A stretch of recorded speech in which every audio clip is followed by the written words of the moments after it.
Poštovani gospodine potpredsjedniče, poštovane kolegice i kolege. Nakon ovih jutarnjih doza prepucavanja tko je Srbin, tko je Hrvat, nakon povreda Poslovnika i svega onoga što smo jutros slušali, što je uobičajeno u ovoj točci dnevnog reda, ja bih upozorio na jednu stvar što sam očekivao da će svi zastupnici danas o tome govoriti, a to je epidemija koronavirusa u Hrvatskoj.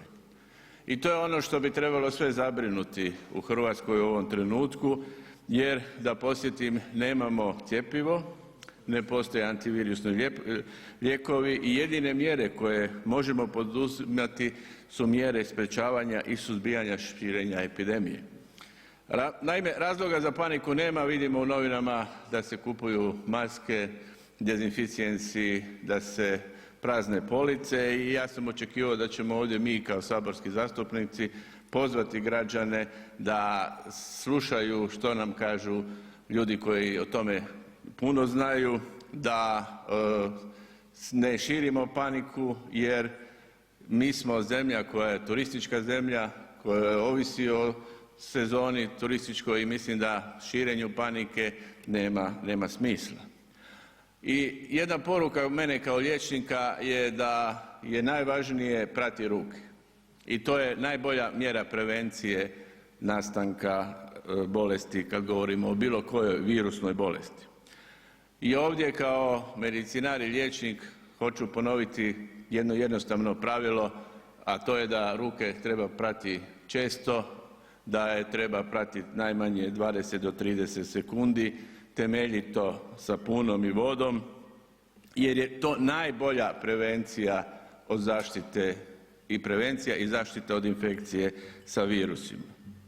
Jer virus ulazi u tijelo kroz usta, oči i nos i stoga je najvažnije prati ruke i to je ova poruka koju ja hoću danas sa ove govornice poslati, a to je da peremo ruke što možemo više puta na dan. Jer pokazalo se u istraživanjima, jedno veliko istraživanje Centra za prevenciju bolesti kaže da se učestalost epidemije odnosno širenje epidemije može smanjiti za 16 do 21% ako se peru ruke jer je virus na našim rukama, na rukohvatima, na stolovima i to je dakle jedna efikasna mjera. Za ovaj koronavirus čak kažu da negdje u 69% slučajeva možemo spriječiti širenje epidemije.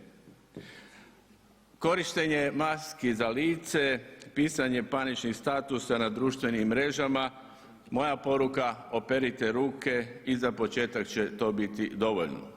No ova infekcija koronavirusom je pokazala još jedan problem u Hrvatskoj, a to je problem Imunološkog zavoda. Jer Hrvatska je očito digla ruke od Imunološkog zavoda i pitanje sada kada vidimo oko infekcije koronavirusom da to nije pitanje koje ulazi u sferu zdravstvene zaštite nego već u sferu nacionalne sigurnosti. Otkad je počeo služiti privatnom interesu razvoj imunološkog je stagnirao što je na kraju dovelo do potpunog prestanka proizvodnje, a Vlada ne pokazuje volju da se ta situacija što prije riješi na korist hrvatskog stanovništva. Danas kada se pojavljuju novi izazovi poput ove infekcije koronavirusom, ali vjerojatno će nas u budućnosti čekati i neki novi izazovi, vraćanje Imunološkog zavoda u punu operativnu snagu je nešto što je Hrvatskoj važno više nego ikad.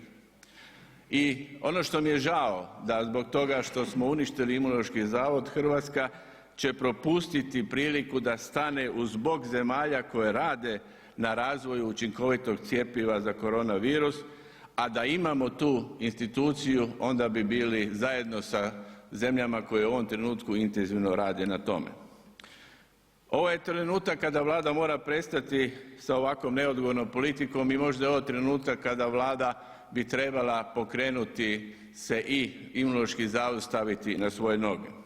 Još jednom, suočeni s mogućom pandemijom virusa, pokazuje se koliko je važno da imamo javni zdravstveni sustav, koliko god poteškoća imali, imamo znanja kako odgovoriti na izazove, samo moramo zaustaviti uništavanje javnog zdravstva, a Imunološki je dio tog javnog sustava. Zašto da čekamo da drugi razviju cjepivo ako imamo Imunološki zavod? Hvala lijepo.